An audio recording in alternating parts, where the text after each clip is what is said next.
Shalomi homies, what is up? How are you guys doing? What is the haps? Hope you guys are well. Hope you guys are having a good week.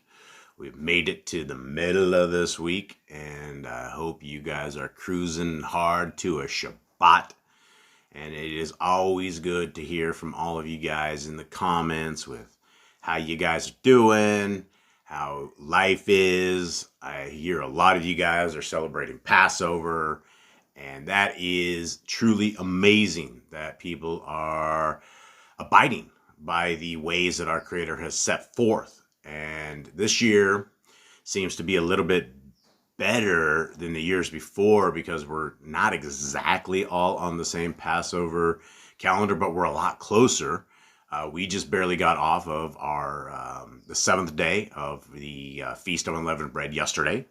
All of our operations of everything that we do, including us taking care of what they call a gringo market down here, we took care. We didn't take care of, right? We put the closed sign up, and we told everybody we couldn't make it, and they had to struggle by themselves, lifting their own stuff and setting up their own tables and doing all of that stuff. And so we had a first time in over a year that we actually had a really good break. And it was a long day. It was a very, very long day because we are used to bumping and grinding, especially real early Tuesday mornings. And we didn't have to do that. And so for those of you guys who are celebrating Passover, I hope you guys have a wonderful Pesach.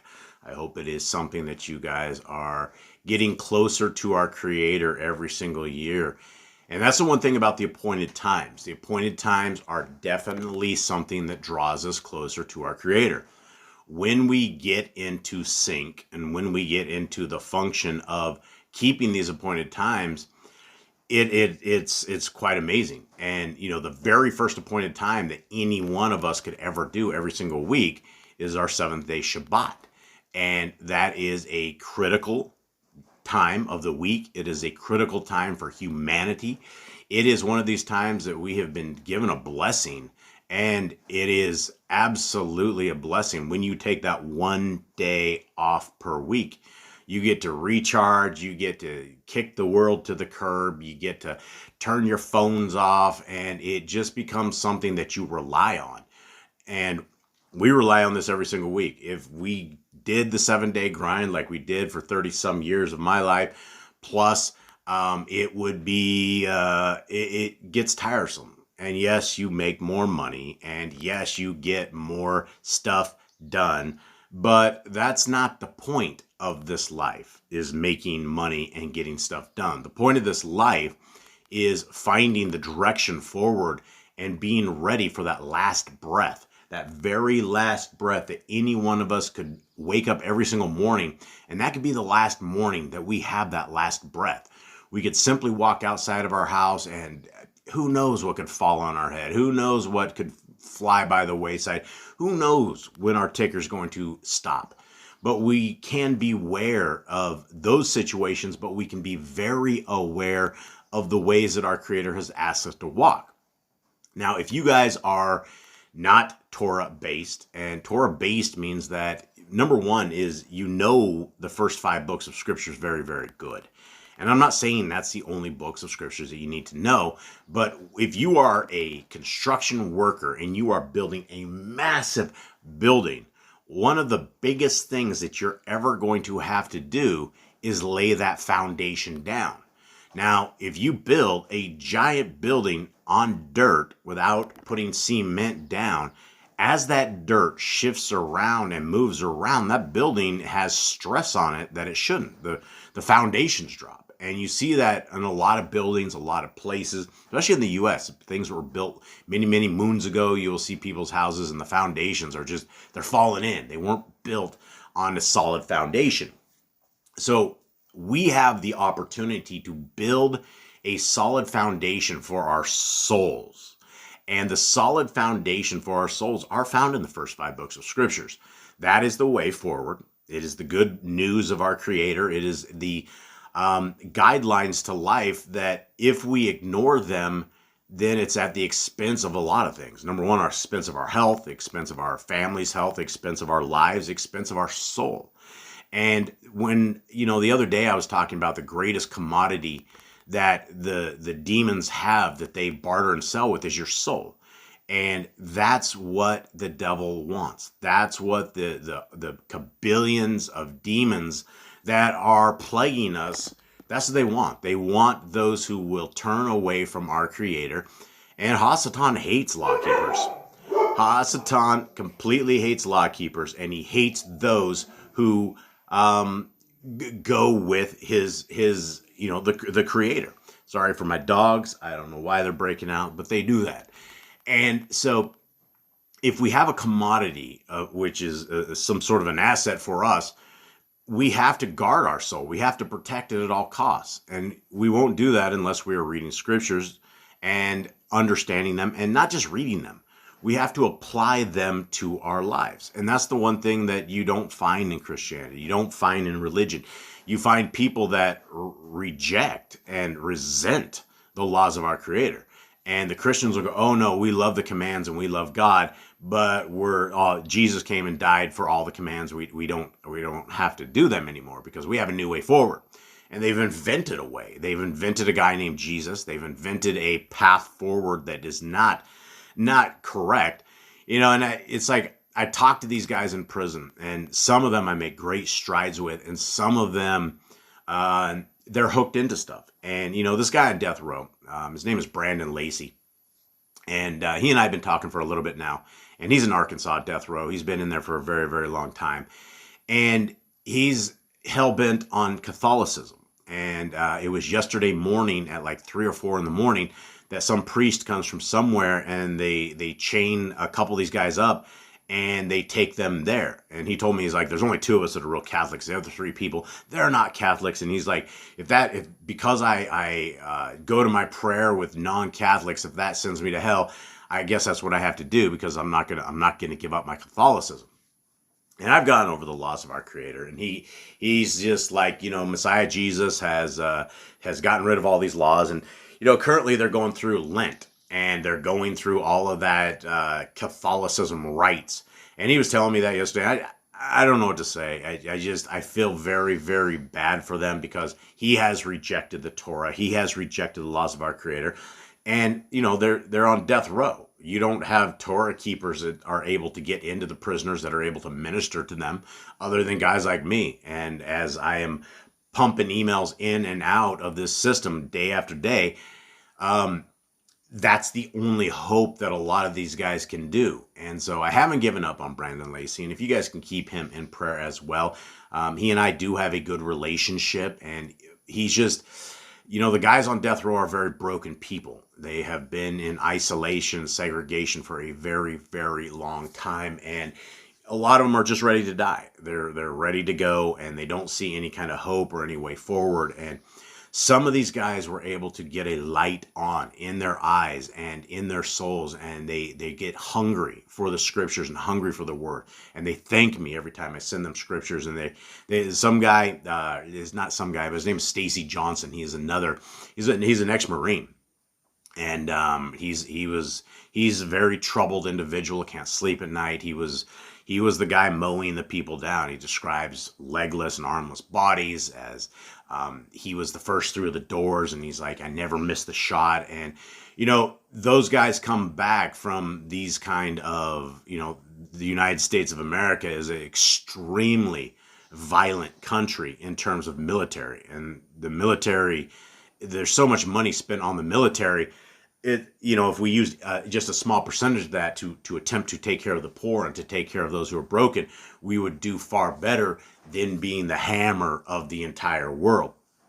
And being the hammer of the entire world means we bring back all of these brothers and sisters, and they had orders to go kill people. That's their job. And some of them get in the military to have that action, and some of them just were put into places and they had to kill to survive. And they never come back okay. And when he came back, he did great evil here. And he says he's right where he needs to be. And so as I share verses with him, he says he's taken these verses and he's been writing them. He's been marking in his Bible these things. And he says the scriptures give him peace, but he doesn't think he can ever be saved. And so this is what we do, guys. We are Yah Scriptures. We are a ministry. And thank you to every single person that has bought stamps for these brothers and sisters in chains. I keep wanting to thank you guys because they're the guys that come through and you guys put in $10 and $25, and that is so huge. That is absolutely huge. $25 gives me a half of a week or more of stamps inside of one prison system. And it's like it never ends. It's like I'm feeding the prison machine day after day just simply to be able to get to my brothers and sisters in chains. And it wears on us. Hold on.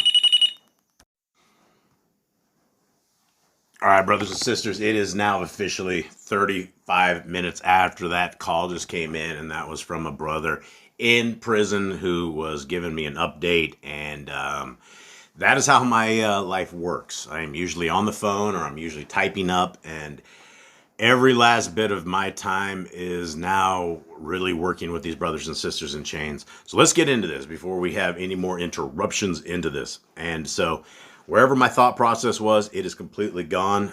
It's in a totally new direction. And let us get reading into the book of the Nazarene, the book of Khalidi. And so here we are. This is the times and the life of our Messiah, and it was awesome because there's people out there that are checking where we are at as we go through this, because last time I'm like, this doesn't sound right. And so I was scrolling up, I'm like, I think we did. And then I think as a brother or sister, I can't remember which, they're like, yeah, the same thing we checked, and we're right on it. So thank you guys for being a part of this ministry, for being a part of this reading, for loving Yahuwah with all your hearts, minds, and souls. So here we are. Khalidi 19. Do not fear. This is from the words of our Messiah. This is Yahushua. And this is words to every single one of us, right? Do not fear because of the destruction of the body. That's huge, right? In of itself, we could probably have an entire reading simply on this. Because we live in this crazy world where people are injecting poisons into them, trying to stay alive and doing everything possible, like whatever life extensions and this and that, and giving it every last moment. You know, it's insane the amount of work that people do attempting to stay alive. And I believe it is because we don't realize what the future can hold. And the future that Torah keepers will have an opportunity for is a restored body. Whatever that restored body looks like is exactly what this will be. And so, guys, we're going to whittle away. We're going to get old. Our bodies are going to break down. I'm talking to you with literally one arm. My arm keeps falling off my shoulder, and it has been doing this for years. It's getting far worse. And it'll fall off, and I have to like pull it around my neck, and I have to pop it back up, and it hurts. It really, really hurts. And I have an option. Oh, I could go under the knife. I could go into the medical establishment, and I can have them do all their stuff and put me to sleep and go in there and repair it. And you know, I just turned 48 a couple of days ago, and I realized between 47 and 48. There's been a lot of downfall inside of my own body. And it is one of these things that we're not going to last forever. And we're not supposed to. And so I have taken the choice that I'm not going to go to the medical establishment. I am not going to go to the people that I no longer trust based upon the actions of their past. And so whatever happens when my arm falls off and it hurts so badly, it's just how life is going to be. And so all of us have the same thing. Let's not worry about our bodies. Let's worry about our soul. Our soul is the commodity. Remember all I have told you, but be staunch and steadfast. For as they have persecuted me, so they will persecute you. Remember, I have overcome the fears of the flesh. This is my conquest. And guys, this is so amazing to hear these words coming out of our Messiah's mouth. Because it's not like he was given superhero powers that he didn't have to feel the same thing that humans did. He felt the exact same thing that us as humans do. He gets hungry, he gets cold, he gets thirsty. He's worried. He knows that he's going to be tortured. He knows that his flesh is going to be ripped off of his back, that there's going to be a plate of thorns crushed into his head. These people are going to be mocking him, spitting on him, and dragging him to his death. He's figured it out, right? He's overcome the fears of the flesh. And this is my conquest. I will now reveal the secret of my glory. It is dedication to service. And that glory is the heritage of all men. Amen. That is the power and the strength and the dedication of our Creator's Son, that he came to serve man. And that was at his Father's request. And his Father requested this because he knew that the curse of this Torah is a spiritual death that none of us are going to be able to accomplish. And none of us have the capabilities of becoming clean in the time that we need it. The only shot that we have is a priest that is a high priest, that is the Melchizedek priest, that is the perfect priest, that is our Messiah. That's our hope. That's our life. That is why he had to walk the walk that he had to walk, to make it so that we are able to walk the walk with him. And it is by his dedication to the service of men. And this is the love of our Messiah. This is the love of our Creator, and it has been given to mankind, and that in of itself is mercy. That in of itself is grace. But we can't take that mercy and we can't take that grace and say, "Oh, the laws are dead. They're on the cross. We don't need to talk about them anymore. We don't need to do anything about that." That's not what it's about. In fact, we are supposed to talk about this Torah. This Torah, you guys hear me when I'm talking to you guys, I get so excited about this. I get giddy. I get crazy because the Torah is something that is breathing. It's living. It exists around me. It exists around you.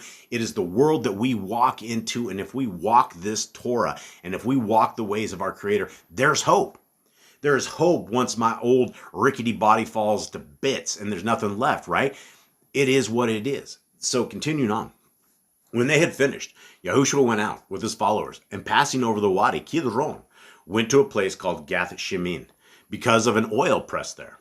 He took 11, as Marcos the Yahudim, who was a Kohen and did not go, Kepha being jealous of him. This Marcos had been a follower of Yochanan of the wilderness and was a friend of Yahudah.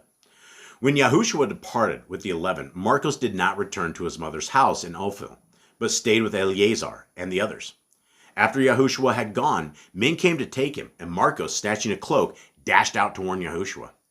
Though knowing what should be done for Hamashiach, Yahudah went to the captain of the Hayeko guard and said, "I am one of those who follow Yahushua, the man of Galilee, but I fear what he intends to bring about.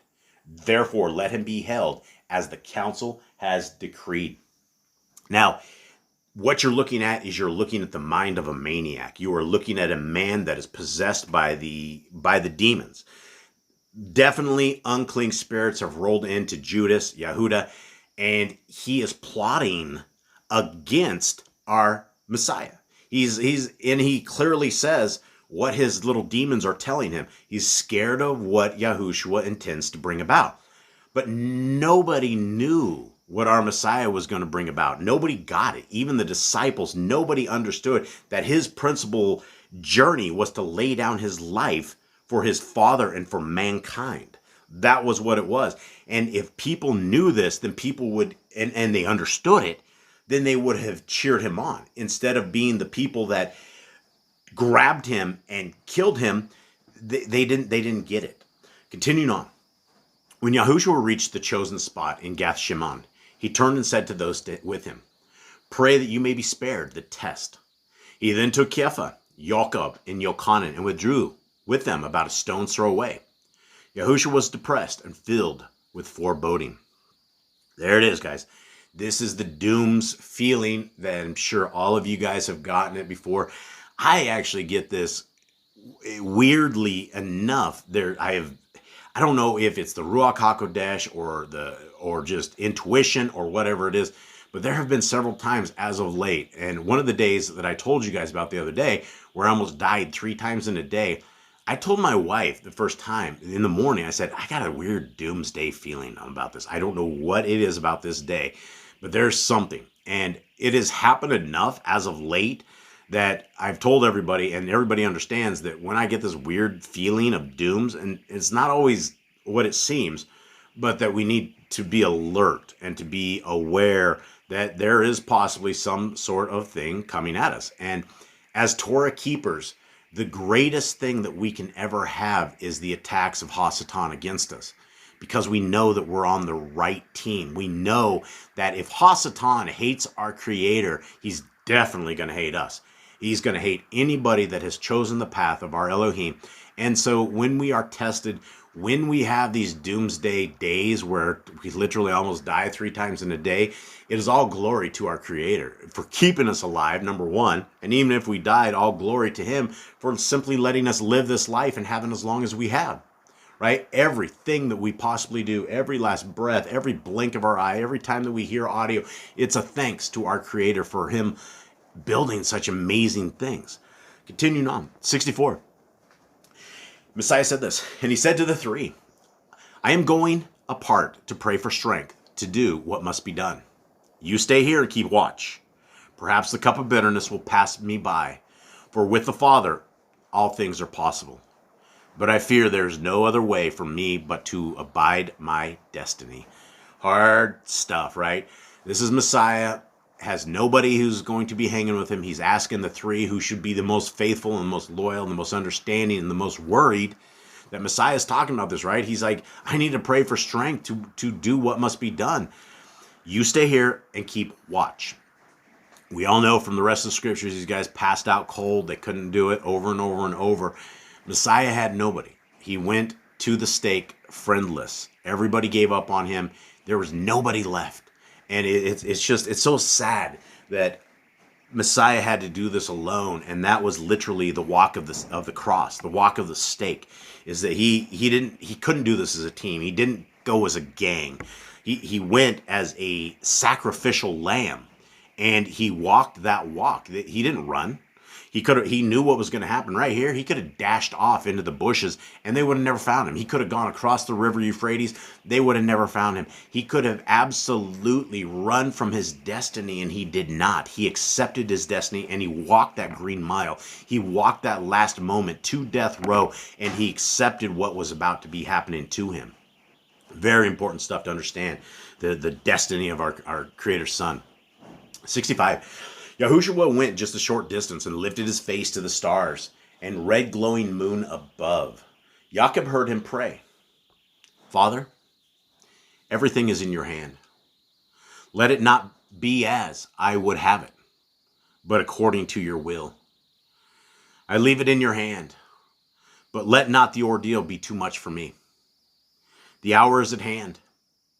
Strengthen the Son, the Ben, whom you have glorified with the power of your Ruach, that he may bring to fruition the task you have set him, leading men to the path of eternal life. Kai, is there no other way? Guys, this is hard stuff, right? This is the brokenness of our Messiah. This is what,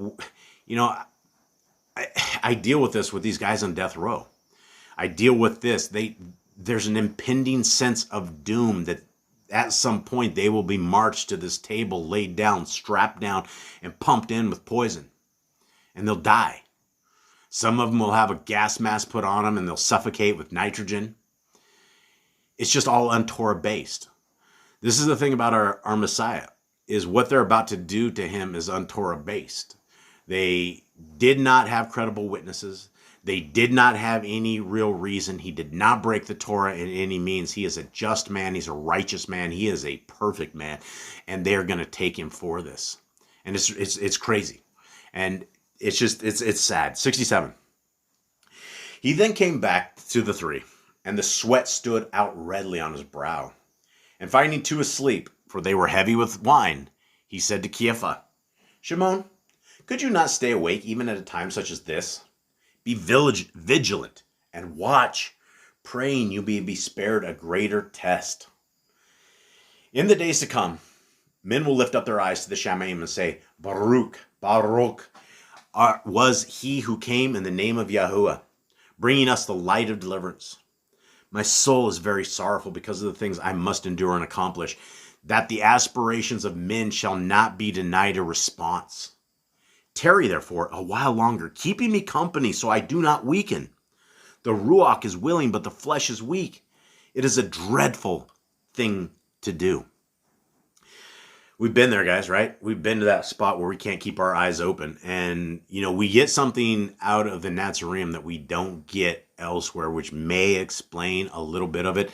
These guys had a little bit of wine in them, right? They drunk a little bit of wine, and alcohol will most likely put people to sleep. It's not something that is an amphetamine. It's not something that spunks you up, enough of it, and you go to sleep.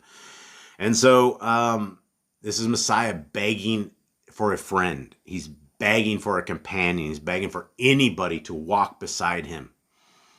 And he gets nobody. 69. Then he went away again. But what he prayed, no man knows. When he returned, all three were asleep, for the wine had befuddled them. Yahushua said, still sleeping? Now it is enough, for the hour is come, and the servant of man is betrayed into the hands of his enemies. Let us wait no longer, for here they come. Yahushua was now quite calm and strengthened. Thank Yah for that. I thank Yah for his calmness and the strength of Messiah at this point, right? These are good to hear, that he was in a better spot. And, our Creator has always said this, right? When we get taken captive, when we have to speak before people, the Ruach HaKodesh will do the speaking for us. And so in our times of trouble, in our times of pain, our Creator's there, right? This is why prayer is an amazing thing. 72. Now the place where Yahushua had gone was known to Yehuda, who arrived accompanied by the Hayeko guards carrying torches, staves, and kudgels. Seeing them, Yahushua stood up and said, "Whom do you seek?"